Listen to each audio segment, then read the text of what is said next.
Hello and welcome to Preview Percy for the Heart of Thinking.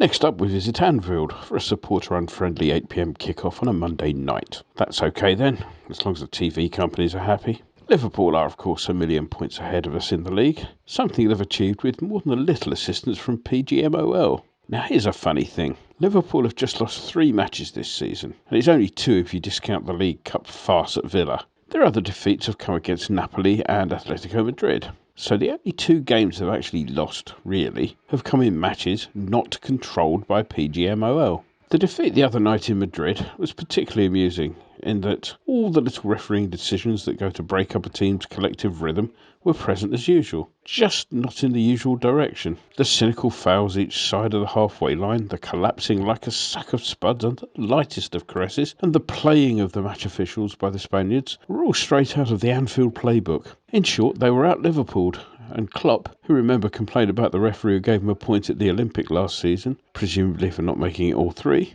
was furious, and it was hilarious to watch. There will be a few odd glances being thrown in the direction of Anfield from Manchester City. Since we last spoke, City have been hit with a 2-year European ban for breaches of the financial fair play rules. On the face of it, the punishment is well deserved. However, they may be wondering quite how Liverpool have yet again escaped sanction for yet another breach of the rules. Details are a bit sketchy, but it seems that there was an out-of-court settlement paid by Liverpool to Manchester City for some form of hacking into their scouting system. In typical FA style, they've decided to let sleeping dogs lie. The whole thing has echoes of their legendary habit of wheedling their way out of punishment for illegal transfer deals, usually by paying off the beneficiaries. See Southampton and Spurs for further details. There's little point in going through the signings in the winter window. They only made the one, and Daisy, my full-time personal assistant with the beautiful smile, has already given you the details a couple of weeks ago. So I think we shall leave her to recover from our recent fact-finding trip to Ireland. Do you really want me to frighten you with details of their current form? Well, they've won their last 6 games in the league, the latest being a 1-0 win over Norwich. The goal coming courtesy of Mane's shove in the back of a defender, which was both clear, obvious and ignored once VAR had pretended to review it.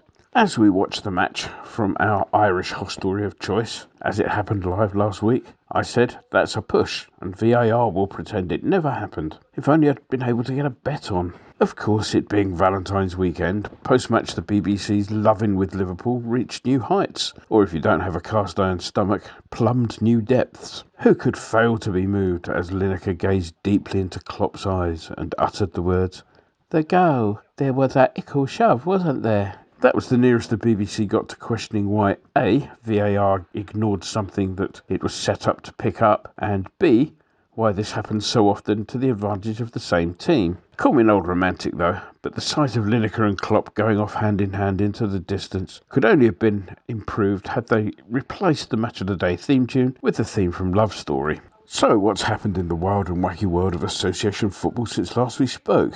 Well, as mentioned, Manchester City have been banned from Europe. By the time they've actually bankrupted UEFA in the courts and set up their own global Super League with Liverpool, Man United, Real, etc., that won't mean a fig. Whilst they're all for defending your own club and all that, there was something slightly distasteful about those home supporters who could be bothered to turn up on Wednesday singing the name of Sheikh Mansour, whose governmental responsibilities include being in charge of the department responsible for torture back in the UAE. Talking of torture, that's a fair description of what it's like to look at David Gold's Twitter account at the moment. It appears that Mr. Gold was so distracted at finding a tweet that appeared to praise him, he couldn't wait to press the like button.